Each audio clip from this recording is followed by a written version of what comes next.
Hello students, welcome back to the channel. पिछले video में मैंने आपको क्या बताया था? मैंने आपको बताया था डिस्कवरी ऑफ सेल और मैंने बताया था आपको सेल थ्योरी। ठीक है, आज इस वीडियो में जो है मैं आपको बताऊंगी difference between the unicellular and multicellular organisms. मैंने आपको कहा था कि ऑर्गेनिजम्स को क्लासिफाई किया जाता है on the basis of cell. ठीक है, on the basis of number of cell, कि किस ऑर्गेनिज्म में सेल की कितनी संख्या होती है, उसके आधार पे ऑर्गेनिजम्स को दो कैटेगरी में क्लासिफाई किया गया है। वो दो कैटेगरी कौन सी है? पहली कैटेगरी है आपकी यूनिसेलुलर और दूसरी हमारी कौन सी है? दूसरी है हमारी मल्टीसेलुलर। ठीक है, तो आज हमें इसे पढ़ना है। आप इस टॉपिक का हेडिंग क्या बनाएंगे? Classification of organisms into category on the basis of presence of number of cell. मैं एक बार और इसकी हेडिंग रिपीट कर दे रही हूँ। Classification of organisms into categories on the basis of presence of number of cell. अब आप दोनों कैटेगरीज का नेम लिख लीजिएगा 1 2 करके। Number 1 unicellular, number 2 multicellular. ठीक है, अब इन दोनों के बीच का हमें डिफरेंस स्टडी करना है कि इन दोनों में अंतर क्या होता है। सो दो कॉलम बना लीजिएगा, एक तरफ यूनिसेलुलर और एक तरफ मल्टीसेलुलर। सो मैंने यहाँ पे कुछ पॉइंट्स लिखे हैं, आप चाहें तो स्क्रीनशॉट ले सकते हैं। ठीक है, और मैं एक एक करके इन पॉइंट्स को एक्सप्लेन करने वाली हूँ। So let us start our lecture. First point, unicellular में क्या लिखा हुआ है? Unicellular organism is made up of single cell. देखिए क्या मतलब है। यूनि का मतलब क्या होता है बेटा? यूनि का मतलब होता है 1 और सेलुलर का मतलब क्या होता है? सेल। यानी ऐसे ऑर्गेनिज्म जिसमें सिर्फ एक सेल पाई जाती है उसे हम कहते हैं यूनिसेलुलर। ठीक है, वही मल्टीसेलुलर को देख लेते हैं। मल्टी मतलब क्या होता है? बहुत सारे, यानी मैनी। ठीक है, मैनी नंबर्स, बहुत सारे। और सेलुलर मतलब पहले मैंने आपको बता दिया, सेल, यानी जिसमें एक से बहुत ज्यादा सेल्स पाई जाती है, एक से अधिक सेल्स पाई जाती है, उसे हम क्या कहते हैं? Multicellular. So first point clear हो गया। यूनि का मतलब होता है 1 और सिंगल, यानी जो ऑर्गेनिज्म एक सेल से मिलकर के बनते हैं उन्हें यूनिसेलुलर, और जो बहुत सारी सेल से मिलकर के बनते हैं उन्हें multicellular. Now point number second, cell type. Cell type का मतलब क्या है कि जो यूनिसेलुलर ऑर्गेनिज्म है उनका जो सेल होता है वो किस प्रकार का होगा। ठीक है, जो यूनिसेलुलर ऑर्गेनिज्म है उनकी बॉडी में जो एक सेल होता है वो किस प्रकार का हो सकता है, उसे आपको बताना है। सो किस प्रकार का होता है बेटा? प्रोकैरियोटिक। बेटा आपने नाम सुना होगा प्रोकैरियोटिक और यूकैरियोटिक का, ये आगे मैं आपको बताऊंगी इस टॉपिक के बाद। प्रोकैरियोटिक यानी जिसमें न्यूक्लियस पाया जाता है, क्योंकि शायद आपको याद होगा तो मैंने इंट्रोडक्शन में बताया था कि सेल के 3 मेजर कंपोनेंट्स होते हैं। पहला सेल मेम्ब्रेन, दूसरा साइटोप्लाज्म और तीसरा न्यूक्लियस। तो न्यूक्लियस के आधार पर भी क्लासिफिकेशन किया जाता है सेल का। अगर न्यूक्लियस प्रेजेंट है तो यूकैरियोटिक, अगर एब्सेंट है तो प्रोकैरियोटिक। बात समझ में आ गई? वही चीजें यहाँ पर ध्यान दे देना। अगर न्यूक्लियस आपका प्रेजेंट है so it will be eukaryotic, और अगर न्यूक्लियस आपका एब्सेंट है so it will be prokaryotic. ठीक है, इसी चीज को बताया है उसने। तो जो यूनिसेलुलर ऑर्गेनिजम्स होते हैं मेजॉरिटी यानी अधिक से अधिक वो किस नेचर के होते हैं? प्रोकैरियोटिक नेचर के होते हैं भाई, क्योंकि उनमें न्यूक्लियस नहीं पाया जाता है।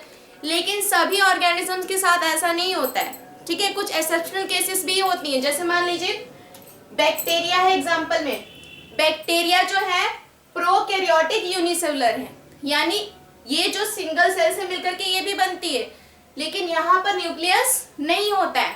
लेकिन अगर दूसरा एग्जांपल देखोगे अमीबा और पैरामीशियम का, तो ये भी सिंगल सेल से मिलकर के बनते हैं, लेकिन इनमें न्यूक्लियस पाया जाता है। ठीक है, तो मेजॉरिटी की बात मैंने की है, माइनॉरिटी की बात मैंने नहीं की है। मेजॉरिटी मैंने बताया कि अधिक से अधिक जो ऑर्गेनिजम्स होते हैं, यूनिसेलुलर ऑर्गेनिजम्स होते हैं, उनमें किस प्रकार का सेल पाया जाता है?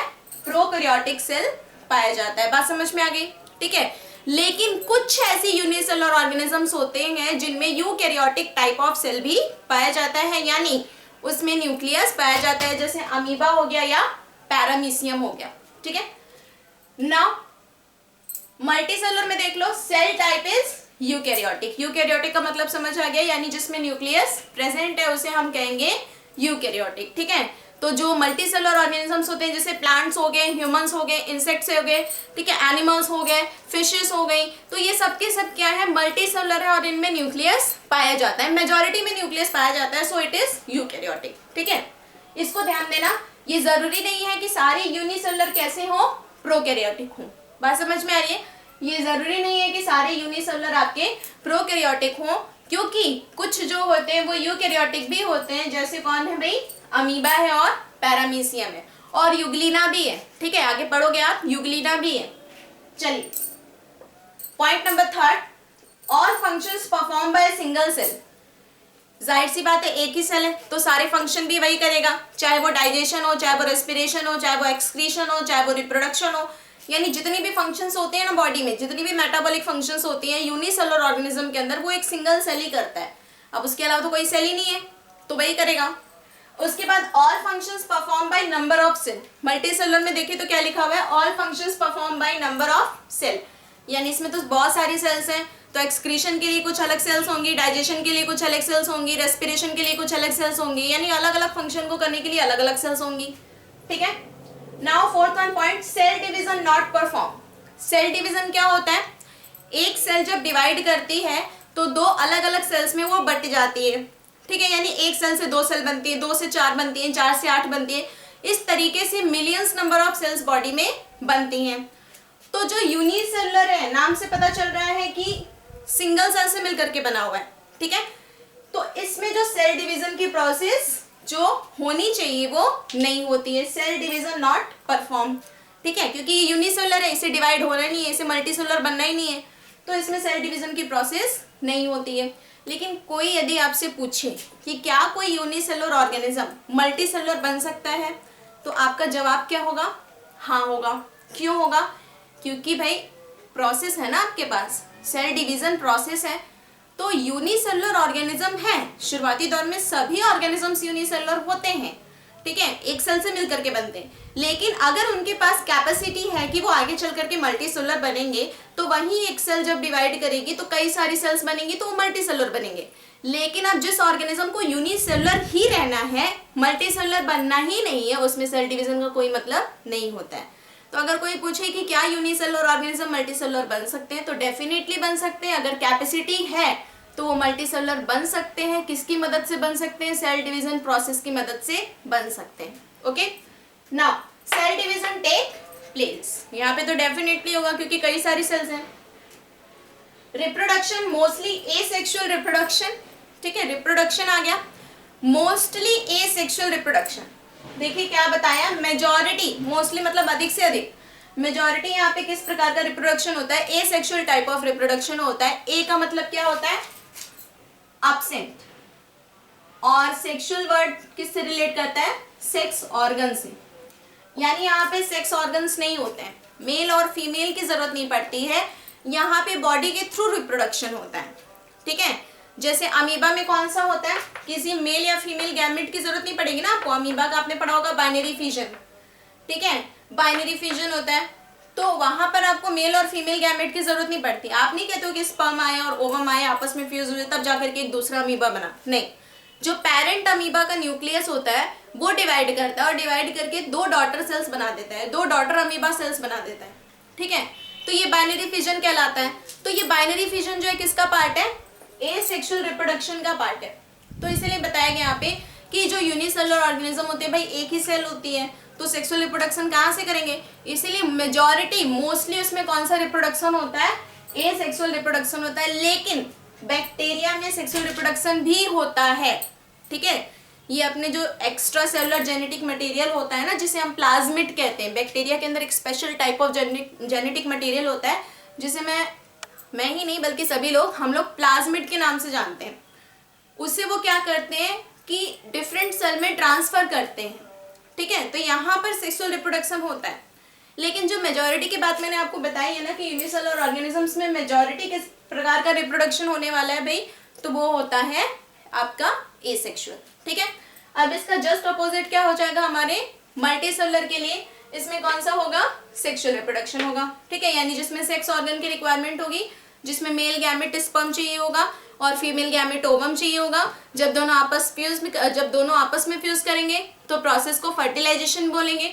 फर्टिलाइजेशन के बाद फर्स्ट सेल बनेगा जिसे जाइगोट बोलेंगे, और जाइगोट जो होता है वो कंटिन्यूस डिवाइड करके क्या बनाता है, एम्ब्रियो बनाता है, और एम्ब्रियो से फिर धीरे धीरे डेवलप होकर के एक ऑस्प्रिंग या इन्फेंट इस तरीके के स्टेजेस आती है। ठीक है, चलिए बॉडी स्ट्रक्चर। ठीक है, शरीर की संरचना कैसी होती है यूनिसेलुलर ऑर्गेनिजम्स की? इट इज वेरी सिंपल, बहुत ही साधारण होते हैं क्योंकि एक ही सेल से मिलकर के बनते हैं, ज्यादा कॉम्प्लेक्सिटी नहीं होती है, बहुत ही सिंपल नेचर के होते हैं। जबकि अगर मल्टी सेलुलर ऑर्गेनिज्म को देखेंगे तो ये किस नेचर के होते हैं, कॉम्प्लेक्स नेचर के होते हैं। आप अपने आप को देख लीजिए, आप मल्टी सेलुलर हैं, आपके हर एक ऑर्गन को अगर निकाल के देखा जाए माइक्रोस्कोप से तो बहुत ही ज्यादा कॉम्प्लेक्स होने वाला है। ठीक है, तो वैसे ही बताया गया है कि मल्टी सेलुलर ऑर्गेनिजम्स बहुत ज्यादा कॉम्प्लेक्स होते हैं, उनके बॉडी स्ट्रक्चर्स बहुत कॉम्प्लेक्स होते हैं, जबकि यूनिसेलुलर कैसे होते हैं, स्ट्रक्चर में सिंपल होते हैं। Okay, main genetic material is RNA, RNA that is ribonucleic acid. ठीक है, इसमें जो होता है यूनिसेलुलर में ज्यादा से ज्यादा आरएनए पाया जाता है, लेकिन डीएनए भी पाया जा सकता है। ऐसा कुछ नहीं है कि यूनिसेलुलर है तो डीएनए नहीं होगा, लेकिन मेजॉरिटी की बात यहाँ पे हो रही है, अधिक से अधिक ध्यान दीजिएगा, बार बार मेजॉरिटी वाला शब्द आ रहा है। ठीक है, आरएनए पाया जाता है। ओके, एग्जाम्पल के तौर से आपने क्या लिखा हुआ है, बैक्टीरिया ऑल टाइप, जितनी भी टाइप की बैक्टीरिया है वो सब की सब क्या है आपकी यूनिसेलुलर प्रोकैरियोटिक है। उसके बाद अमीबा एंड पैरामीशियम, ये होते तो यूनिसेलुलर है लेकिन प्रोकैरियोटिक नहीं होते, इनमें न्यूक्लियस होता है, एक्सेप्शनल केस है। ठीक है, इसलिए ये यूकैरियोटिक होते हैं। Okay, now main genetic material is DNA. भाई वेल डेवलप्ड कॉम्प्लेक्स ऑर्गेनिज्म है तो जेनेटिक मटेरियल भी कॉम्प्लेक्स ही होगा। ठीक है, so main genetic material eukaryotic organisms का या मैं कहूँ मल्टी सेलुलर ऑर्गेनिजम्स का कौन सा होता है, डीएनए होता है, दैट इज डीऑक्सीराइबोन्यूक्लिक एसिड। ठीक है, देखिए इसके फुल फॉर्म जो है ना, इसके लिए मैंने एक अलग से वीडियो अपलोड किया है। अगर आप चैनल को सब्सक्राइब करेंगे तो आपको सारे के सारे नोटिफिकेशंस और सारे के सारे वीडियोस आपको मिल जाएंगे। वहाँ पे मैंने स्पेशली कुछ बायोलॉजी के इंपॉर्टेंट जो है फुल फॉर्म्स को डाला हुआ है। ठीक है, तो वहाँ से आपको सारी फुल फॉर्म पता चल जाएगी, जो कुछ भी है आपको पढ़ना है वहाँ से मिल जाएगा। एग्जाम्पल के तौर पे हमने लिखा है plants, animals, humans and insects. Okay, so this is about the difference between the prokaryote and unicellular and multicellular organisms, और यू कैन से प्रोकैरियोट और यूकैरियोट। ठीक है, इसके बारे में भी हमने पढ़ लिया थोड़ा बहुत कि भाई प्रोकैरियोटिक में तो न्यूक्लियस नहीं होता है, यूकैरियोट में न्यूक्लियस होता है। So this all differences is related to difference between the unicellular and the multicellular organisms. तो इसे आप लोग देख लीजिएगा।